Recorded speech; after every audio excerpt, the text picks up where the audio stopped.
Fire go pen. Fencing, Chris. It's a soldier take you again and again. Mbada to the fullest.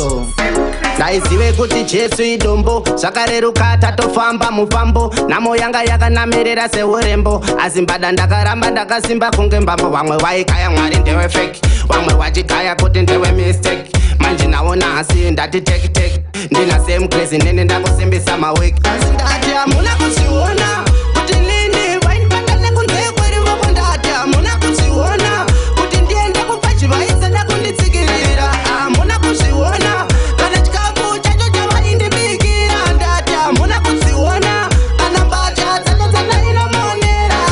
vanondida panyama mumoyo dzere mando zino irema mumoyo mune bondo zvandaita zvino vakara matundundu handina kuuya panyika nematsurundundu ndati nene ndakasarudzwa naMwari nene ndakaropafadzwa nadiabrosata nendichishungurudzwa asi chokwadi munoda kungoudzwa ndati hamuna